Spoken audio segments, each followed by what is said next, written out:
మంగళగిరి అంటే చేనేత, చేనేత అంటే మంగళగిరి. కానీ ఒక వాస్తవం మన అందరం ఆడుకోవాలి ఏంటంటే మగ్గాలు తగ్గిపోయినాయి. దానికి చెక్ పెట్టాలి. మగ్గాలు పెంచాలంటే ట్రైనింగ్ కావాలి, డిజైనింగ్ జరగాలి, లేటెస్ట్ టెక్నాలజీకి వెళ్ళాలి అనే లక్ష్యంతో మన చేనేత సోదరులకి ఇక్కడ ఒక common facility centre, designing, printing, intricate work చేసేదాన్ని కూడా వాళ్ళ భూమి అవసరం ఉంటే అది ఎండోమెంట్ భూమి అయితే వాళ్ళని రిక్వెస్ట్ చేసి లీజుకి తీసుకుని కేంద్ర ప్రభుత్వ సహకారంతో అది ఏర్పాటు చేస్తున్నాం. ఇక్కడ మాకు స్వర్ణకారులు కూడా ఎక్కువ శాతం మంది ఉన్నారు. వాళ్ళ కోసం ప్రత్యేకంగా జెమ్స్ అండ్ జ్యువెలరీ పార్క్ కోసం డిజైన్ చేస్తున్నాం. అంటే డిజైనింగ్ కానివ్వండి, మ్యానుఫ్యాక్చరింగ్, రీటైలింగ్, ఈ మూడు ఒక 75 ఎకరాలు ఇంటిగ్రేటెడ్ పార్క్ కింద చేయాల లక్ష్యంతో అక్కడ ఎక్కువ శాతం స్థానికులకు అవకాశం కల్పించాల లక్ష్యంతో ఎన్డీఏ ప్రభుత్వం పనిచేస్తుందని మంగళగిరి ప్రజలందరూ తెలుపుకుంటూ నా పైన మీరందరూ ఒక పవిత్రమైన బాధ్యత పెట్టారు. ఆ బాధ్యతతో నేను పనిచేస్తున్నాను. ఎన్నికలప్పుడు ఒక పక్కన బాబు సూపర్ 6 కానివ్వండి, దాంతో పాటు లోకల్ గా నేను వ్యక్తిగతంగా ఇచ్చిన హామీలు కూడా నిలబెట్టుకునే ప్రక్రియలో ఉన్నాను. పనులు చేసుకుంటా వెళ్తున్నాం. నా లక్ష్యం ఒకటే,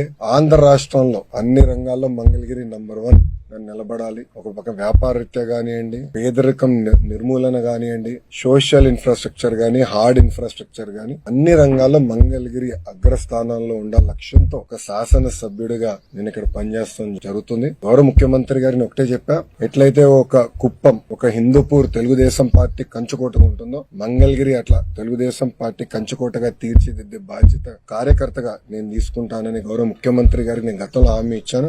ఆ దిశగా అహర్నిశలు నేను కష్టపడి మంగళగిరి ప్రజలు కలుస్తున్నా, వాళ్ళకున్న సమస్యలు పరిష్కరిస్తున్నా. ముందు ఇంకా ఎక్కువ పనులు కూడా చేస్తాం.